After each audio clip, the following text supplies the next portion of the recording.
Are on our way to explore Taroko Gorge, which is a national park in Taiwan, which I have been dying to go to for the past month and a half I've been here. So we started off by taking the local train because it was the cheapest. It took about 3 to 4 hours to get to Hualien, but that's okay because I took that time to do my readings and listen to some Spotify. And can we just appreciate the scenery? I mean, wow. The greenery, the ocean, the architecture, and the mountains. I've never ridden the high-speed train through this area, but I will say the local train was totally worth it for me. The only ones in the cabin and being able to just appreciate the nature around me. It was beautiful. If you're not on a time crunch, I highly recommend doing this option. Money is going in. I'd like change, please.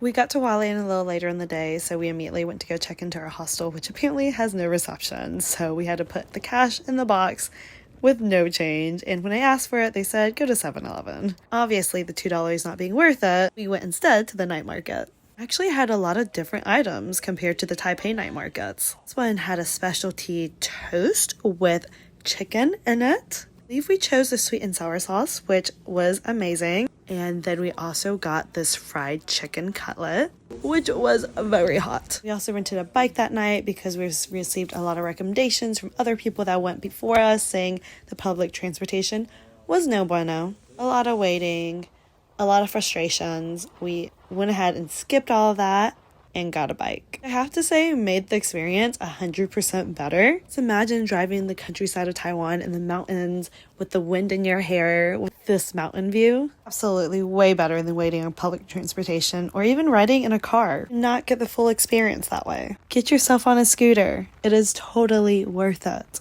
With the bike, we saw scenic hotspots, trails, and the famous Tunnel of Nine Turns, which was beautiful. We then stopped at a busier area where they, of course, had a 7-Eleven because there is 7-Elevens everywhere in Taiwan. But what they don't always have are monkeys. Yes, these monkeys look so cute, but they were vicious. Not knowing how vicious, I went into a 7-Eleven and bought 3 snacks because your girl was hungry. She tried to be healthy. She went for almonds, and I kid you not, a second after walking out, your girl was charged by 3 monkeys. Immediately. Imagine a girl screaming at the top of her lungs because that was her. That was your girl. And so poor girl had to walk back in and buy the exact same snacks. Once again. And of course, 5 minutes later, after I leave, I see a guy walking over with a slingshot. Where was he when I needed him? And monkeys nowhere to be found. Nowhere. So being traumatized from that, I left and ate my snacks elsewhere, where I actually decided to fly my drone for the very first time. Over a gorge. I don't know what came over me, but I said, give no fucks today, and I almost lost my drone. This is how it went. Honestly, correct me if I'm wrong, but I think I was doing pretty well at the beginning. It was smooth, it was controlled, and then all of a sudden, I don't know what happened, I lost signal, and then the drone went up, and it did not stop. Do you feel the anxiety in my voice? Because there was so much. The drone just decided to just chill up there for a little bit, and honestly, I didn't check the settings beforehand, so I had no idea how far it would go. And look at my baby, just sitting up there, chilling, while I'm down there freaking out. Okay, because my friend reminded me that there is a back to home button, so I pressed that and it came down. Thank God.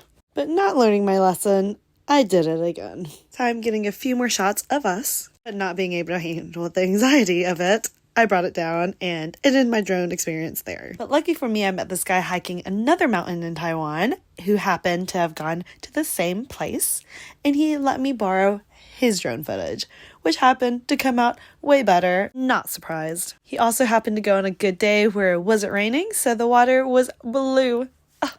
Beautiful. And then off we went to more scenic viewpoints like these. Walked through a crazy long dark tunnel where I couldn't even see Torben's face right beside me. And then the cliffs by the beach. Oof. And your girl loves to climb. So of course she was climbing up the railings. I mean, she just likes to appreciate the beautiful views. The best way to do that is to truly sit there and enjoy it. Be silent, take in the moment. And then once you've done that, do something stupid like lay on the railing. And that basically sums up our trip to Taroko Gorge, Taiwan's #1 national park with beautiful mountain views right near the beach. If you enjoyed following along on this adventure of beautiful mountain views and crazy adventures, then don't forget to subscribe because I will be going to India next.